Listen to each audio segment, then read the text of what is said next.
Yeah, maybe you can help us think through the Quinean model and then maybe like Aristotelian or Neo-Aristotelian, what you've been working on, just by starting off with what's the true goal of metaphysics? All right. Okay. So, true goal of metaphysics is a little tricky because metaphysics is on one hand it's sort of um, an intellectual project that's been inhabited by lots of different people with different things in mind. Um, but maybe we can just talk about what I would consider to be the sort of most interesting intellectual questions in the vicinity of a lot of traditional metaphysical questions. That sounds great. Yeah. So there's this, Parker, you were talking earlier about how sort of Lewis was part of this revival of metaphysics. And there's this sort of tradition going back through Quine, who's one of Lewis's teachers at Harvard, Mm. of sort of reviving metaphysics, but in on the understanding of metaphysics as concerned with what exists. Mm. So in Quine's famous On What There Is, he says that the big question of metaphysics is what exists, and you can answer that in a single word, which is everything, and it just Mhm. remains to debate over particular cases. Yeah.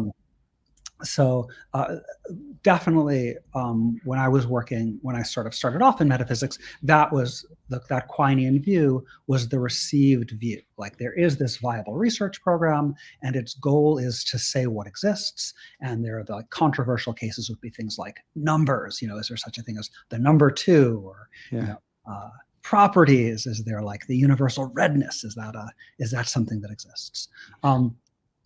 So the Quinean program is about looking at these controversial cases and trying to say whether a given entity exists or not. And then there's a sort of a method baked into that of looking to our best theories and seeing what has to be in the kind of domain of discourse that you need to get our best theory to come out true. Yeah. And what struck me as dissatisfying about that kind of approach, missing in that kind of approach, is at the end of the day, the Quinean is just going to give you a big list of what there is, or maybe a small list, some list of Yeah. what it's like the telephone directory of the world that Hmm. just lists every entity. But a mere list doesn't yet tell you anything explanatory about why certain things exist. It might tell you that, say, numbers exist, maybe, but it wouldn't tell you why they do. It wouldn't tell you whether numbers are fundamental entities or whether their existence is explained through anything deeper. Hmm. And it struck me that the most interesting metaphysical questions weren't just, I mean, it's interesting to know what exists, Yeah. but it seems to me much deeper and richer and more intellectually satisfying to also try to say why certain things exist. And the kind of background picture that I have in mind in addressing questions of why certain things exist is this idea that some entities are fundamental, Mhm. and there's no deeper reason why they exist. They're just there.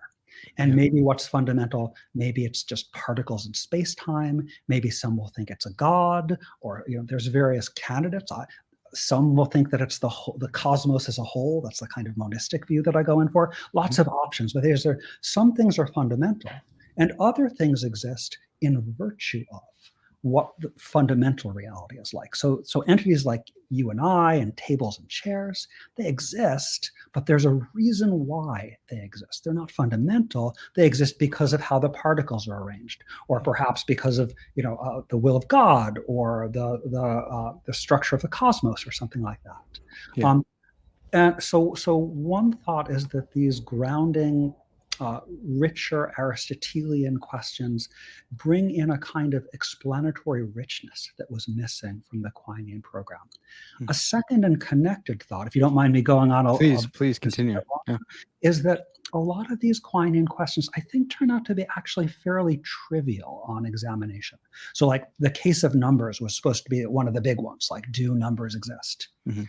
But there's actually like some pretty hard to answer arguments for the conclusion that numbers exist. Hmm. So, like, is there a number between 4 and 6? Hard to say no to that one. You're If right. there's a number between 4 and 6, then there's a number. Or, Mhm. are there prime numbers less than 10? Again, like hard to say no to that one. Yeah. But if there are prime numbers less than 10, then there are numbers. Hmm. So we get these like kind of fairly trivial, but like equally like seemingly knockdown arguments for the existence of numbers. So it seems to me that if there is an interesting metaphysical question in the vicinity, this is getting back to where I was saying like we should look for interesting intellectual questions in the vicinity. The Yeah. interesting question in the vicinity of the numbers question is, are numbers fundamental? Mm. Or is their existence to be explained by anything deeper? Maybe something about the structure of things or the structure of our minds or who knows? Yeah. Yeah, that's what was really encouraging in reading, on what grounds what, and I think that is kind of a nod to, on what exists, right? It's a similar type of, wordplay in the titles there, which I appreciated. But it's not just, "Hey, do these things exist?" Yeah, they do, but in what way? Are they grounded in something deeper, more fundamental? And I thought that was really helpful. Sorry, this is just a random question, but I'm used to people saying quantify over. So like in an indispensability argument or something, we quantify over um, propositions or mathematical numbers. And now I've heard a lot of people say range over. Is quantify over and range over, is that the same thing, or is there these different senses or something? Well, let's see. I mean, a quantifier will range over Mm, certain entities in the domain of discourse.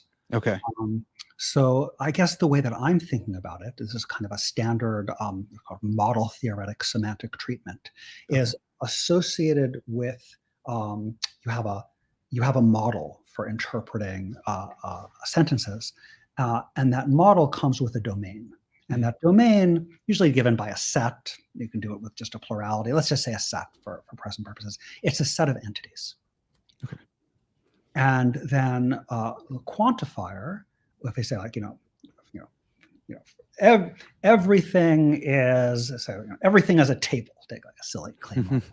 So you regiment that as for all x tx, and then that x variable is ranging over the entities in your domain of discourse. Mm, And those might be like all the things that there are. We could have restricted domains that we're just talking about all the things in the living room or something like that. okay.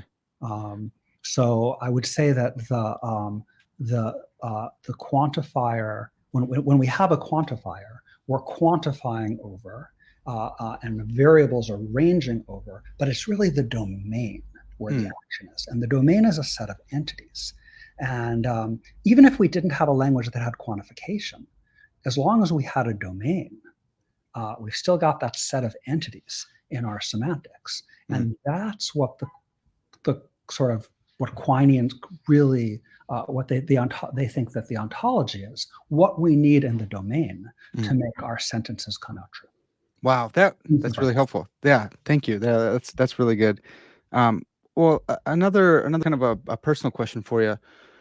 How did you have the guts to go in for Neo-Aristotelian or Aristotelianism, in general, given the history, given how many Quinians were around, given that, there's Lewis over here, and he's doing something that's close, but a little bit different in my mind, I think. How'd you have the courage to say, "Hey, now I'm gonna go in for let's go back to Aristotle and let's talk substance stuff?"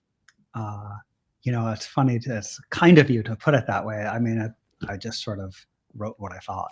Oh, nice. So to be honest, like I was already at that point in my career on record defending a monistic view in Mm, metaphysics, and that if there was, at least at the time when I was writing, if there was any view in sort of historical metaphysics that was treated with utter scorn and ridicule, it was monism.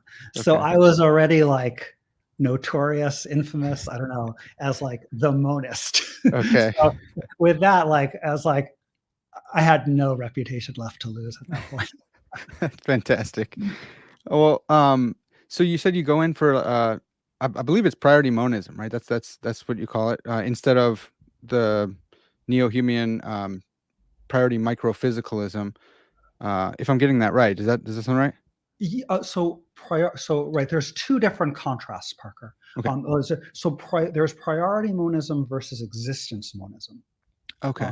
And existence monism is the view that only one entity exists, Mhm. and that's that's kind of a crazy view. That was what Yeah. people thought monism must mean because they didn't have these ground theoretic priority notions in Yeah. mind. And this going back to, like, the pre-Socratics and saying, like, all is fire or whatever, and they say that's crazy, yeah. Yeah, yeah, yeah. Or yeah. And then um, priority monism then is the view that there's only one thing as fundamental, but Mhm. there can be more things that they're just not fundamental. Yeah. So, for instance, my version of it is that the cosmos is the one and only fundamental entity, and creatures like you and I, we exist, but we are dependent fragments of the cosmos. Yeah. A view that I think is also a priority monist view, but that doesn't turn to the cosmos, would be a kind of theistic view that says that God is the one and only fundamental entity, and that other things like you and I and tables and chairs, they all exist, but they are metaphysically dependent Yeah. upon God. That Wow. would be a different. That would also be a sort of a single fundamental entity, but multiple derivative entities, kind of idea. That's yeah, So that's really interesting. I guess I haven't thought of theism in those terms, but that's really interesting. Um, and priority monism, is the cosmos the one substance, or can there be derivative substances out of the whole? good. So eh, there's a bit of a danger of a verbal dispute here because substance sometimes is taken to mean fundamental entity. Mhm. So I'm very happy to say that there can be derivative objects, Okay. you and I. Whether a derivative object is worth calling a substance or not is a bit verbal. Okay. But if you don't mind uh, I mean, we just have to decide whether substance means fundamental object, which is, I often use it that way as one of the Okay. reasons why I'm hemming and hawing a little bit. Sure. But that's just verbal. We could just say a fundamental substance versus a non-fundamental substance. Okay. I say a substance versus an object. Yeah. Yeah. Oh, that's a really helpful clarification. Yeah. S The Please. reason why sorry, that was a bit of a tangent because I was saying that we should contrast priority monism with existence monism, Yes. Right. but then also given that there are a plurality of existences, so we're not existence monists, we Mhm. could still be priority monists and say there's only one fundamental one, or Mhm. we could be priority pluralists. And Ah. this is that kind of neo-Humean view. This is the way that I read. This is not Lewis didn't really have these ground theoretic notions. He was more skeptical about them. Mhm. But this is the way you'd sort of read a kind of uh, Lewis's Humean program through the lens of ground theory. Mhm. You'd say that it's the view that what's fundamental is just one little thing and then another, maybe like just particle by particle or space-time point by space-time point, something like Mhm. that. And then you'd say that the bigger wholes, like tables and chairs and persons and stuff like that, they all exist, but they are dependent upon their parts. Okay. And so paradigmatism is kind of the opposing view. Instead of taking the smallest parts to be fundamental and building up the larger wholes, it takes the largest whole to be fundamental and sort of carves out the smaller parts.